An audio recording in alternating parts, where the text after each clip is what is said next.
Leónidas primero comandó probablemente la resistencia defensiva más famosa de la historia militar. Con 300 espartanos y algunos miles de aliados griegos, bloqueó un paso estrecho contra un ejército persa que probablemente sumaba entre 100.000 y 200.000 hombres durante 3 días. No ganó la batalla, murió en ella junto con todos sus hombres, pero compró el tiempo suficiente para que el resto de Grecia se organizara y eventualmente derrotara a los persas. Su sacrificio se convirtió en el símbolo definitivo del coraje militar en Occidente. 2500 años después, la gente sigue recordando las Termópilas. Esta es la historia del rey espartano que sabía que iba a morir y fue de todas formas.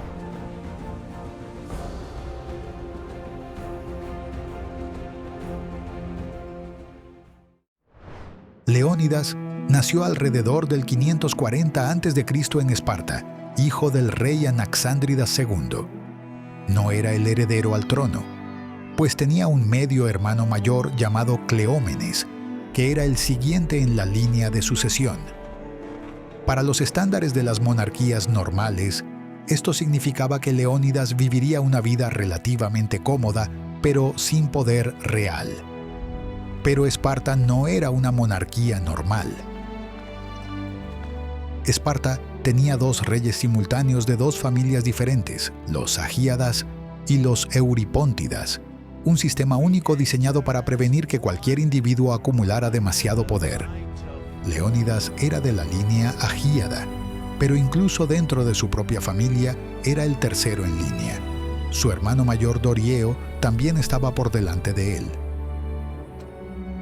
Lo que sí tuvo que hacer Leónidas fue pasar por el agoge, el brutal sistema de entrenamiento militar espartano.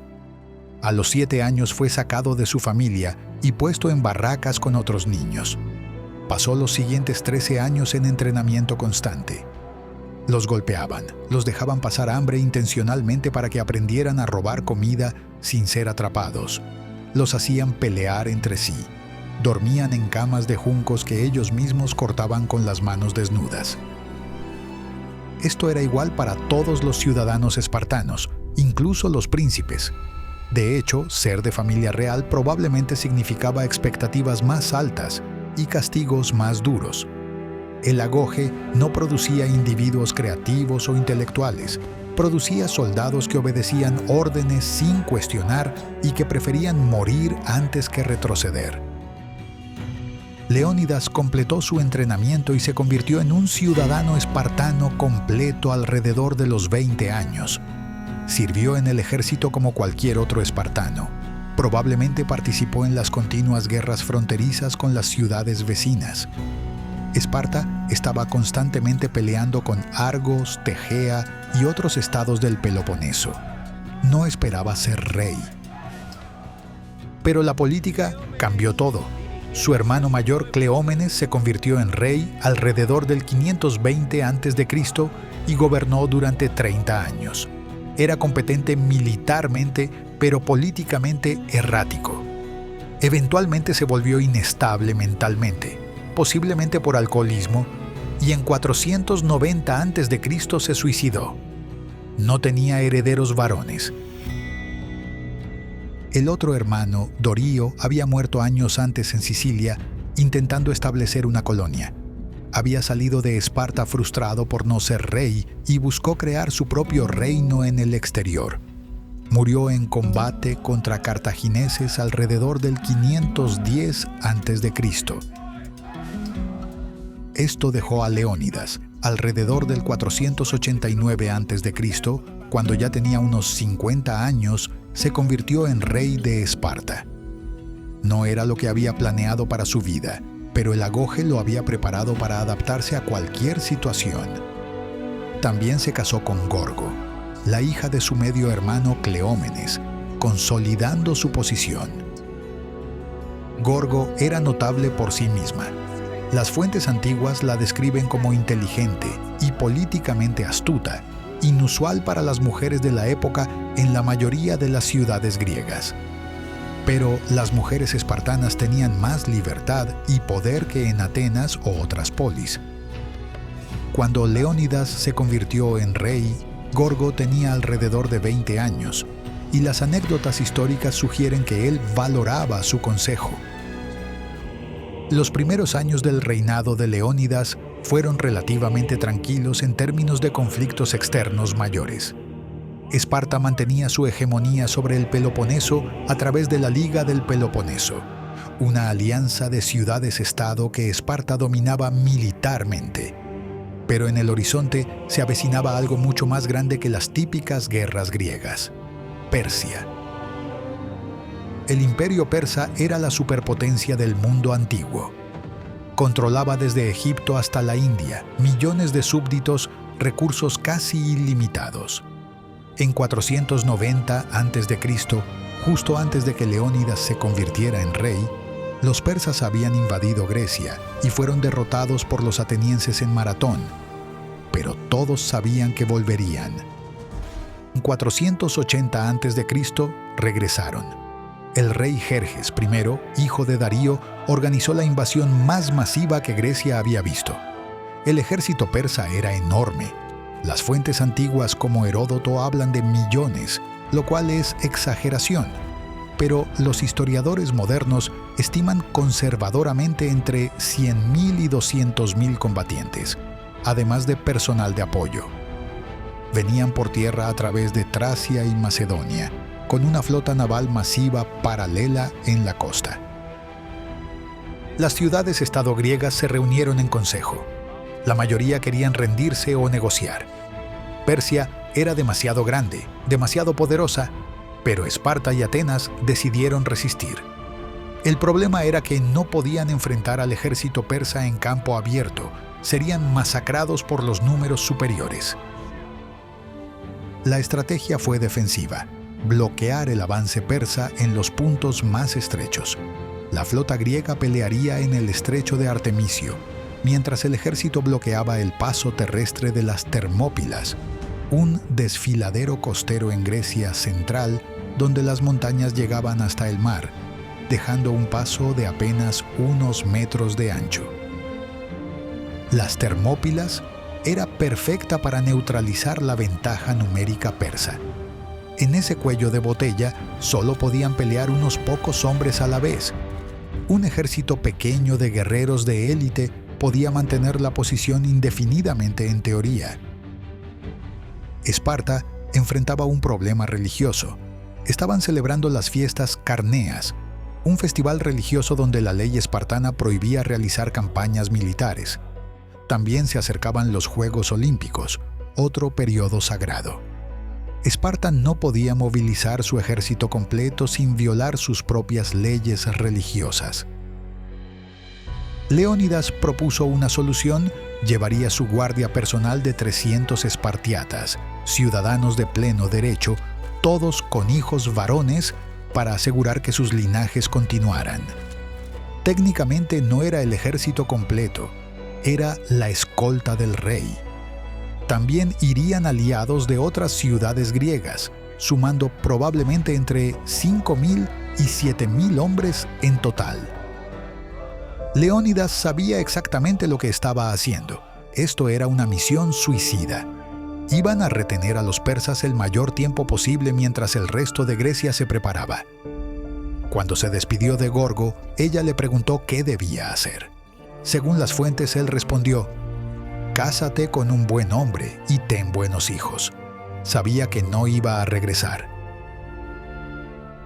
Llegaron a las Termópilas y establecieron posiciones defensivas. Reconstruyeron un muro antiguo que bloqueaba el paso. Colocaron tropas en formación. El sitio era perfecto. Por un lado el mar, por el otro acantilados, y en medio un camino de apenas 15 metros de ancho en su punto más estrecho. Cuando los exploradores persas reportaron a Jerjes que había apenas unos miles de griegos bloqueando el paso, el rey persa supuestamente se rió. Esperó 4 días, dándoles oportunidad de retirarse. Los griegos no se movieron. Leónidas y sus hombres pasaban el tiempo haciendo ejercicio, peinándose el cabello largo, preparándose como si fueran a un evento formal en lugar de una batalla. El 5.º día, Jerjes atacó. envió oleada tras oleada de infantería. Los persas usaban armamento ligero, escudos de mimbre, lanzas cortas. Los espartanos tenían armadura de bronce completa, escudos grandes de madera y bronce, lanzas largas de casi 3 metros. En el espacio estrecho, la formación de falange era imbatible. Los persas avanzaban, los espartanos los recibían en formación cerrada. Las lanzas largas los atravesaban antes de que pudieran acercarse. Cuando las lanzas se rompían, los griegos sacaban sus espadas cortas, shifos, y seguían matando. Cuerpos se apilaban en el paso. Los persas se retiraban, reagrupaban, atacaban de nuevo. Lo mismo. Jerjes envió a los inmortales, su guardia de élite, 10.000 guerreros considerados los mejores del imperio. Leónidas los recibió con una táctica ingeniosa. Los espartanos fingían retirarse en desorden. Los inmortales los perseguían rompiendo formación. Y entonces los griegos giraban y contraatacaban en formación cerrada, masacrándolos.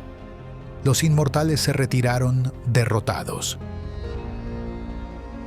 2 días completos los griegos mantuvieron el paso. Jerjes estaba furioso y desesperado. Su ejército masivo estaba siendo humillado por unos miles de guerreros. Entonces apareció la traición.